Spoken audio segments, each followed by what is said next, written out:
हो रहा है कि सनातन धर्म का प्रचार हो रहा है। सब लोग कह रहे हैं सनातन धर्मी है। बात आ गई समझ में ना? तो बात आई ना, धर्म का नाम पता चला। हिंदू हमारी राष्ट्रीयता है और सनातन मेरा धर्म है। ये दोनों का पता चला, खुलासा हुआ है ना। हिंदू हमारी राष्ट्रीयता है, हिंदू राष्ट्र में जन्म लिया इसलिए हिंदू कहते हैं, और धर्म हमारा सनातन है, प्राचीन है। सनातन क्यों है? प्राचीन। ठीक है, इतनी बात संसार में बड़ा शोरगुल चल रहा है यार, सनातनी सनातनी सनातनी पड़ी हुई, लेकिन अभी भी अंधकार है। सनातनी तो कहने लगे कि सनातन धर्म है, ये तो सब जानने लगे, लेकिन जो कहते मैं सनातनी हूं, मेरा धर्म सनातन है, उनसे फिर मैं पूछता हूं कि सनातन धर्म का स्थापक कौन? तो फिर भी मौन।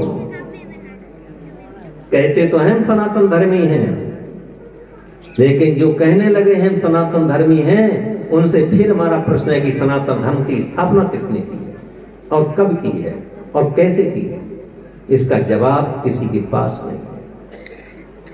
ये परमात्मा ही धर्म की यति गिलाने के वक्त आता है और इसका खुलासा करता है सत्यवाद का, कि सत्य को लाना है, सत्य बोलकर सत्य को लाना है।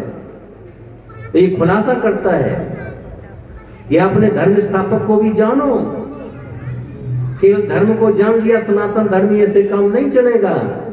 अगर कोई पूछ देगा तो मौन रह जाओगे, जवाब नहीं आएगा। कहां से आ गया ये सनातन धर्म? कैसा सनातन धर्म है? तुम यही कह पाओगे हमारा बहुत पुराना है, आदिकाल से चला आ रहा है। आदिकाल तो है, तो कैसे स्थापित हुआ, किसने किया स्थापन?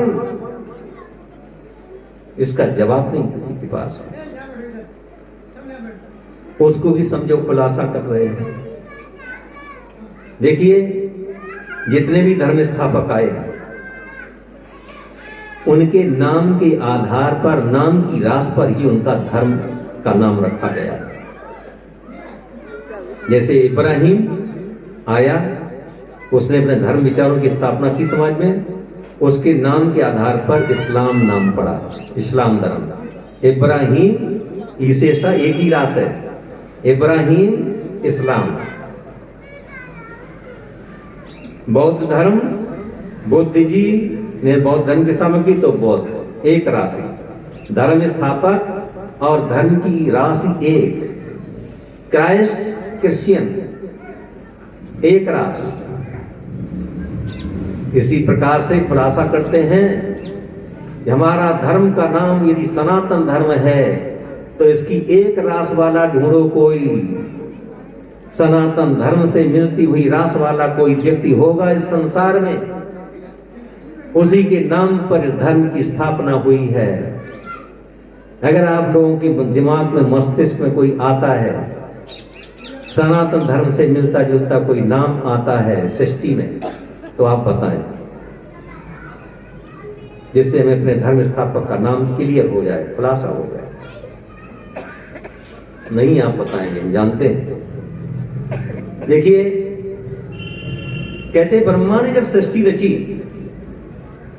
ब्रह्मा ने जब सृष्टि रची थी, उस समय ब्रह्मा ने ब्राह्मणों को रचा था, और ब्राह्मणों के 4 नामी ग्रामी ब्राह्मण निकले, जो नंबर 1 भगवान के नाम को रोशन करने वाले थे, अपने ब्रह्मा के नाम को भी रोशन करने वाले थे। ऐसे नामी ग्रामी ब्रह्मा की 4 संतानें निकली। उनका नाम थे सनातन, सनक, सनंदन, सनत कुमार। अब आ गया समझ में? इन 4 नाम थे, सनातन, सनक, सनंदन, सनत कुमार। ये कौन है? कल्पांत कलयुग के अंत में ये राम, भरत, लक्ष्मण और शत्रुघ्न की 4 आत्माएं हैं, जिन पर ये सारी सृष्टि टिकी हुई है। राम, वैसे तो राम के बाद लोग लक्ष्मण का नाम लेते हैं, राम, लक्ष्मण, भरत, शत्रुघ्न, लेकिन नहीं, लक्ष्मण से बड़े शत्रु, लक्ष्मण से बड़े भरत हैं। राम, इसके बाद भरत, फिर लक्ष्मण, फिर शत्रुघ्न। लेकिन राम लक्ष्मण कह दिया, इसलिए जाता है कि सदैव लक्ष्मण ने राम का साथ दिया, हमेशा लक्ष्मण राम के साथ रहे, इसलिए राम लक्ष्मण कह देते पहले से।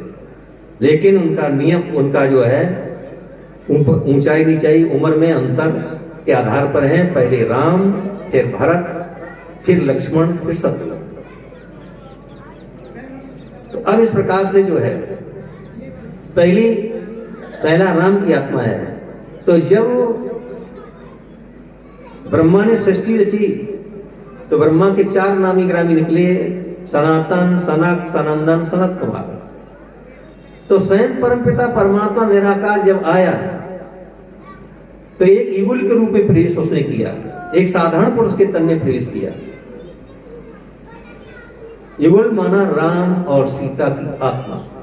कलयुग के अंत में जब साधारण रूप में जहां होते हैं उनमें आकर के उस निराकार परमात्मा से उन्हें प्रवेश किया। जिन्हें राम और सीता को स्वयं पता नहीं होता है कि मैं कौन हूं, कलयुग के अंत में साधारण रूप में होते हैं। 84 का चक्कर लगाते लगाते राम सीता की आत्मा भी साधारण हो जाती है कलयुग के अंत में। जिन्हें अपना बोध नहीं रहता है कि मैं कौन था पहले। आपको भी नहीं पता होगा कल पिछले जन्म में आप क्या थे। तो ये जन्म के चक्कर में सब आते हैं तो इन्हें भी पता नहीं था कल्पांत कलयुग के अंत, ये भी अपने को नहीं जानते थे। अब परमात्मा ने देखा कि सारी सृष्टि बिगड़ गई है। अब उस सृष्टि को सुधार करने के लिए, बिगड़ी हुई दुनिया को बनाने के लिए आए तो कैसे आए? भगवान के पास ना हाथ पैर ना कान कुछ नहीं, जन्म मरण के चक्कर में आ नहीं सकते, घर में जा नहीं सकते। तो एक साधारण पुरुष के रूप में जो राम सीता की आत्मा होती है, उसी के तन में, राम के तन में निराकार राम शिव आके प्रवेश करते हैं। तो डबल राम हो गए। एक तो राम वो दशरथ राजा राम की आत्मा कल्पांत कलयुग में साधारण रूप में होती है, नारायण नर के रूप में विचरण करते हैं, जिन्हें कोई पहचान नहीं पाता है। ऐसे तन में आकर के स्वयं निराकार परमात्मा राम, जिनके लिए कहा बिन पक्ष में सुने बिन काना कर बिन कर्म करे विजनाना, वो निराकार राम आकर के उस राम के तन में प्रवेश करता है, जिसमें दशरथ राजा राम की आत्मा जिस साधारण तन में होती है, उसी तन में आकर के वो निराकार राम प्रवेश करता है। तो दोनों राम इकट्ठे हो गए। वैल्यू किनकी बढ़ गई? दशरथ राजा राम की वैल्यू बढ़ गई। इनको साकार रूप में देखा गया। वो गोपनीय शक्ति आई, उसे किसी ने देख नहीं पाया, जान नहीं पाया, और उस साधारण पुरुष के तन में उसने आके प्रवेश किया। तो फिर उसने ये दिव्य ज्ञान सुनाया दोनों को रूप में। इसको कहते विष्णु। राम को विष्णु का अवतार भी कहा जाता है ना। तो ये दो शक्तियां, सीता और राम, ये दो शक्तियां, इनको मिलकर के विष्णु कहा गया। कहते हैं कि ब्रह्मा की उत्पत्ति के लिए कहा गया, विष्णु की नाभि से ब्रह्मा निकला। इतिहास लिखा रखा है ब्रह्मा की उत्पत्ति का, कि ब्रह्मा कहां से आया? बूढ़ा ब्राह्मण। ब्रह्मा की हमेशा बूढ़ा दिखाया गया है, ब्रह्मा का कहीं बचपन नहीं दिखाया गया, न ब्रह्मा की जवानी दिखाई गई, बूढ़ा दिखाया गया हमेशा। तो आखिर ये ब्रह्मा कहां से आया? विष्णु की नाभि से ब्रह्मा निकला। नाभि के लोग समझते हैं टुड़ी से कमल दंड निकला, उस पर जो है ब्रह्मा ने बैठकर तपस्या की, लेकिन कमल दंड, यहां से कमल दंड का निकलने का भाव ये नहीं है। कमल पवित्रता का प्रतीक होता है। उस निराकार परमात्मा राम ने शिव ने आकर उस साकार राम की तन के द्वारा उसके मुखार से पवित्र वाणी दी, सत्य ज्ञान सुनाया। पहले अंश ने किसे सुनाया? ब्रह्मा की आत्मा, जिसे कृष्ण भी कहते हैं। सत्युग में फर्स्ट रूप में होंगे तब ये कृष्ण कहलाएंगे, और कलयुग के अंत में आकर के ये साधारण पुरुष में होती है कृष्ण की आत्मा।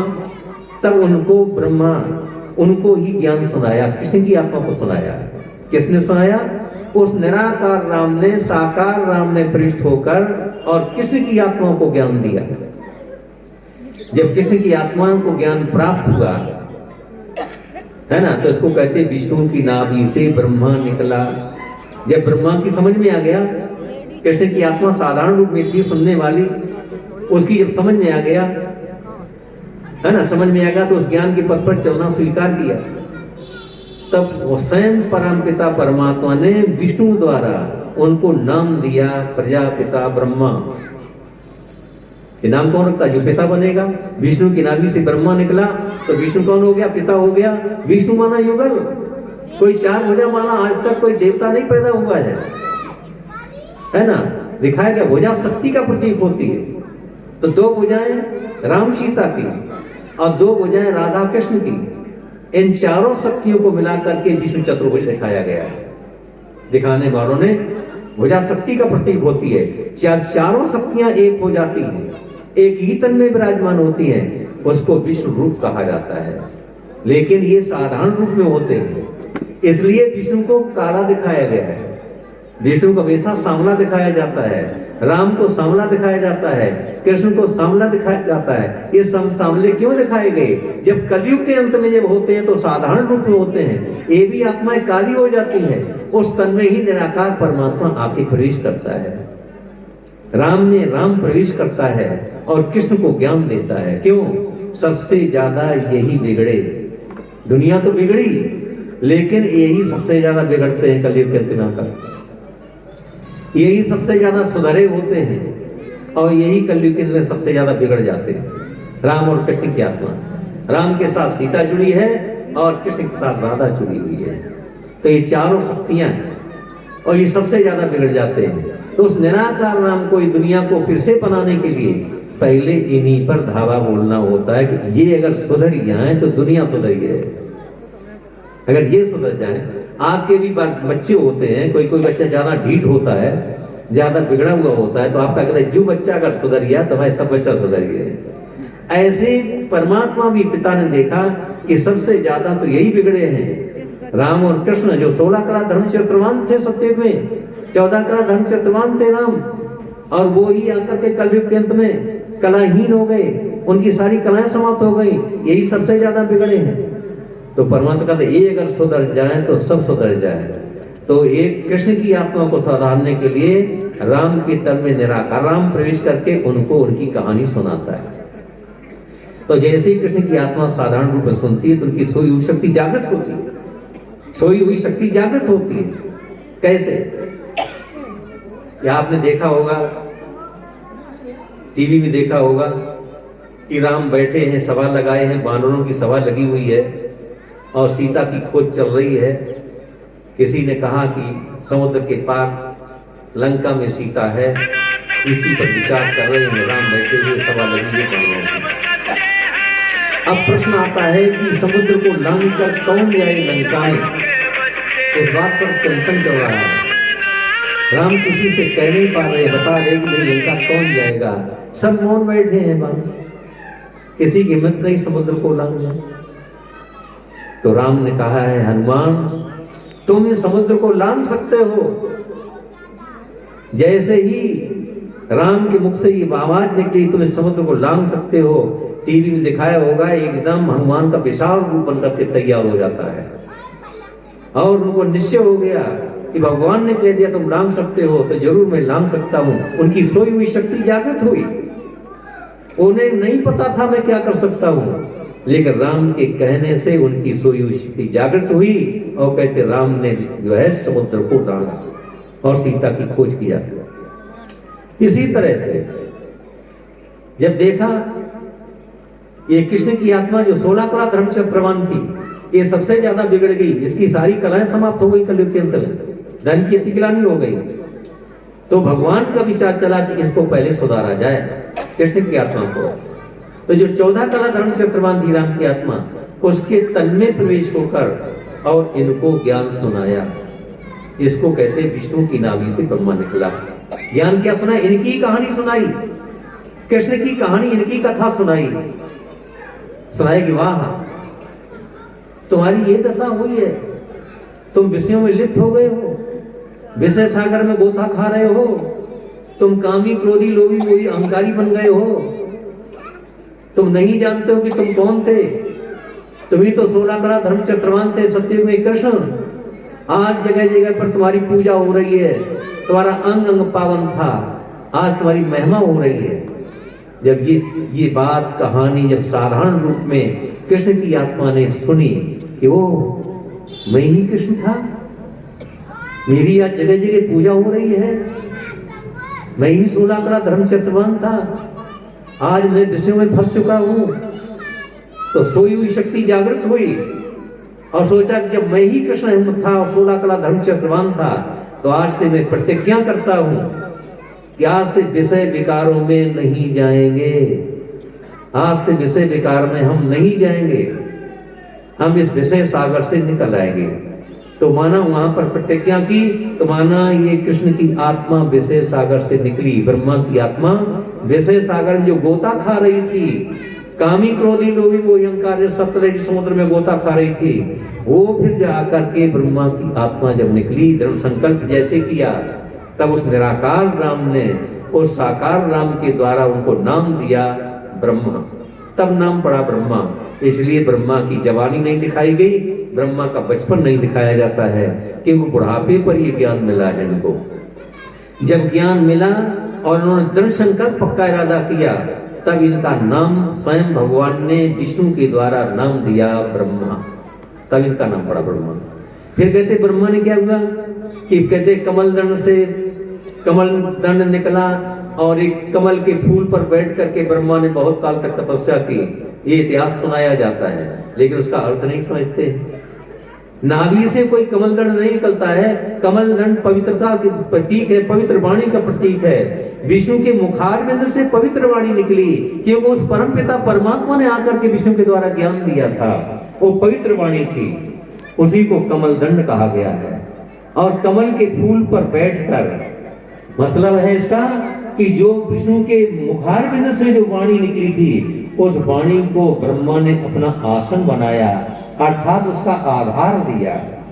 जो ब्रह्मा के द्वारा ज्ञान मिला, उसको अपने जीवन का आधार बनाया और विष्णु को त्यागने का दृढ़ संकल्प कर और ये तपस्या कर।